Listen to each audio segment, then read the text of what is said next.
अस्सलाम वालेकुम। आज मंगल है, मई की 30 तारीख।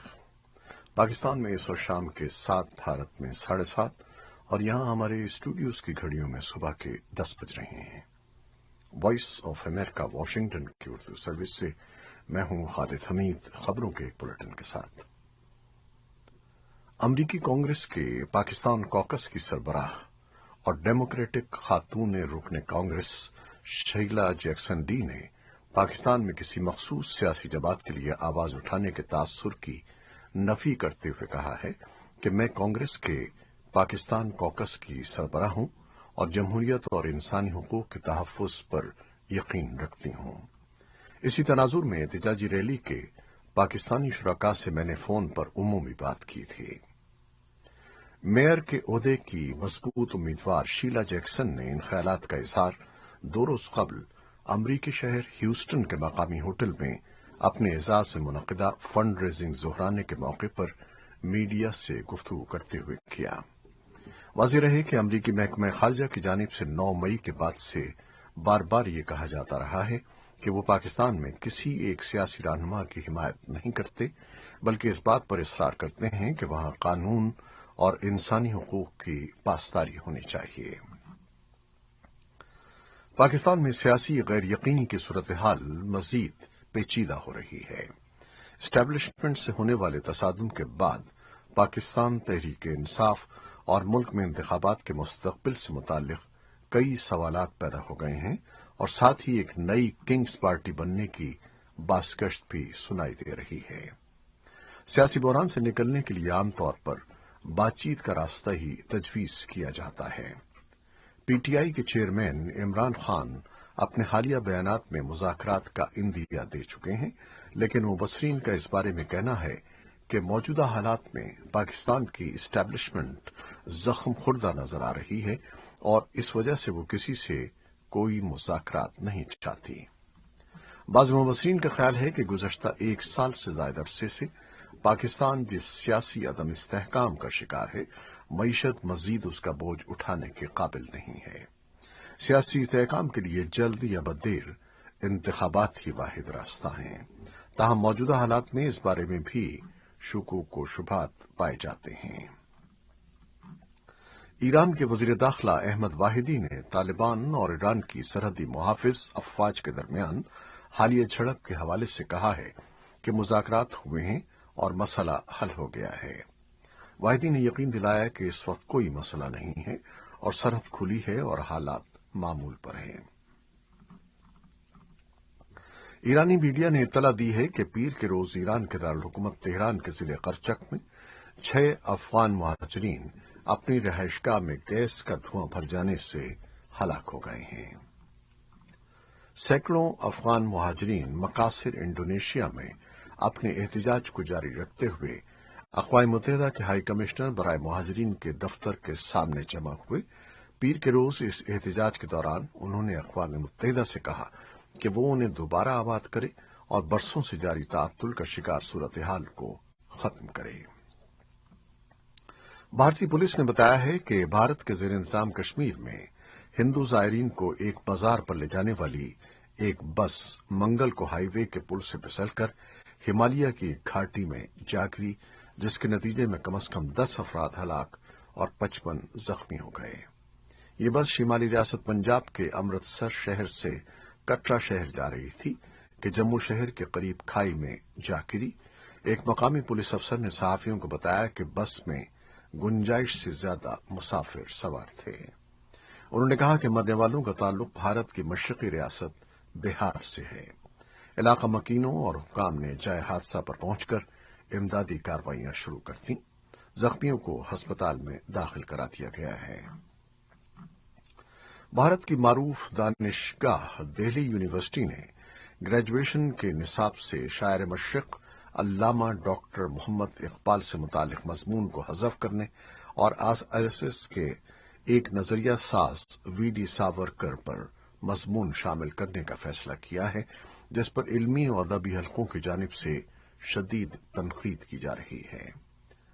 अल्लामा इकबाल से मुताल्लिक मॉडर्न इंडियन पॉलिटिकल थॉट नामी मजमून किताब के 6ठे सेमेस्टर पेपर में शामिल है।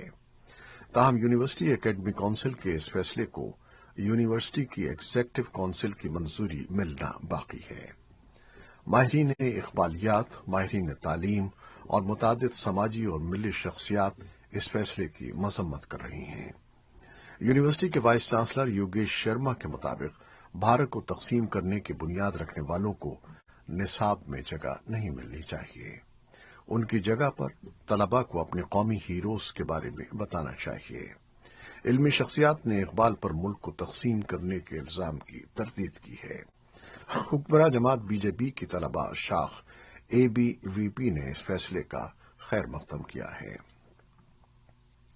امریکی قانون ساز آنے والے دنوں میں متوقع ووٹنگ سے پہلے ملک کے قرض لینے کی حد کو بڑھانے کے معاہدے کی تفصیلات کا جائزہ لے رہے ہیں۔ صدر جو بائیڈن اور ایوان کے اسپیکر کیون میکارتھی دونوں نے ان سے اسے منظور کرنے پر زور دیا ہے۔ اس تجویز میں جنوری سن 2025 تک موجودہ 31.4 ٹریلین ڈالر قرض کی حد کو ختم کرنا اور 2 سالہ بجٹ ڈیل شامل ہے، جو اکتوبر سے شروع ہونے والے مالی سال میں وفاقی اخراجات کو ایک سطح پر رکھے گی اور 2025 میں اسے 1% بڑھائے گی۔ امریکہ کے صدر جو بائیڈن اور تیسری بار منتخب ہونے والے ان کے ترک ہم منصب رجب طیب اردوان کا ٹیلی فونک رابطہ ہوا ہے۔ صدر بائیڈن نے الیکشن میں کامیابی پر اردوان کو مبارکباد دی ہے۔ صدر بائیڈن کا کہنا ہے کہ پیر کو ہونے والے رابطے میں صدر اردوان نے امریکہ سے F-16 جنگی طیاروں کی خریداری کی خواہش کا اظہار کیا، جبکہ صدر بائیڈن نے انہیں بتایا کہ واشنگٹن چاہتا ہے کہ ترکیہ سویڈن کے نیٹو میں شمولیت پر اعتراض سے دستبردار ہو جائے۔ روس نے کہا ہے کہ ماسکو پر منگل کے روز ہونے والے ڈرون حملے کا ذمہ دار یوکرین تھا، جبکہ روسی افواج نے یوکرین کے دارالحکومت پر رواں ماہ 17واں فضائی حملہ کیا ہے۔ روس کی وزارت دفاع نے کہا کہ اس نے ماسکو کے علاقے کو نشانہ بنانے والے 8 ڈرونز کو یا تو مار گرایا یا ان کا رخ موڑ دیا۔ ماسکو کے میئر سرگئی سوبیانین نے کہا کہ حملے میں 2 رہائشی عمارتوں کو نقصان پہنچا اور 2 افراد زخمی ہوئے۔ کرملن کے ترجمان دمتری پیسکوف نے صحافیوں کو بتایا کہ صدر ولادیمیر پوٹن کو صورتحال سے آگاہ کر دیا گیا ہے۔ یوکرینی حکام کی جانب سے فوری طور پر کوئی تبصرہ نہیں کیا گیا۔ اس حملے سے پہلے مئی کے اوائل میں ایک حملہ ہوا تھا، جس کے بارے میں روسی حکام نے کہا تھا کہ کرملن کو نشانہ بنایا گیا ہے۔ روس نے اس حملے کا الزام بھی یوکرین پر عائد کیا تھا۔ یوکرینی حکام نے منگل کی صبح بتایا کہ روس نے کیف کو 20 سے زیادہ ڈرونز سے نشانہ بناتے ہوئے بڑے پیمانے پر حملہ کیا ہے، لیکن یوکرین کے فضائی دفاع نے ان ڈرونز کو تباہ کر دیا۔ کامیابی سے دفاع کرنے والے حملوں کے بارے میں کہا گیا ہے کہ گرائے گئے میزائلوں اور ڈرونز کے ملبے کے ٹکڑے اکثر زمین پر عمارتوں کو نقصان پہنچاتے ہیں۔ میڈیا نے پیر کو رپورٹ کیا کہ چین نے امریکہ کی طرف سے اس ہفتے کے آخر میں سنگاپور میں ہونے والے سالانہ سیکیورٹی فورم میں اپنے دفاعی سربراہوں کے درمیان ملاقات کی درخواست کو مسترد کر دیا ہے، جو دونوں طاقتوں کے درمیان کشیدگی کی ایک نئی علامت ہے۔ پینٹاگون نے وال اسٹریٹ جرنل کو دیے گئے ایک بیان میں چین کا حوالہ دیتے ہوئے کہا کہ عوامی جمہوریہ چین نے امریکہ کو مطلع کیا ہے کہ انہوں نے مئی کے اوائل میں وزیر دفاع آسٹن کی چین کے وزیر دفاع لی شانگ فو سے سنگاپور میں ملاقات کی ہماری دعوت کو مسترد کر دیا ہے۔ ایران کے سرکاری میڈیا نے منگل کو بتایا کہ ایران اور بین الاقوامی جوہری توانائی ایجنسی کو ان 3 سائٹس میں سے ایک کے بارے میں اٹھائے گئے سوالات کا جواب مل گیا ہے، جہاں معائنہ کاروں کو پہلے سے غیر اعلانیہ جوہری مواد ملا تھا۔ یہ تھیں وہ خبریں جو فیس بک لائیو پر ہم نے آپ کے لیے پیش کی۔ ہماری ویب سائٹ، یوٹیوب اور پوڈ کاسٹ پر یہ بلیٹن آپ کے لیے پوسٹ کر دیا جاتا ہے۔ آپ ہمارے بلیٹن کو شیئر کرتے ہیں اور اپنے کمنٹ سے اپنی محبتوں کا اظہار کرتے ہیں، جس کے لیے ہم آپ کے بے حد ممنون ہیں۔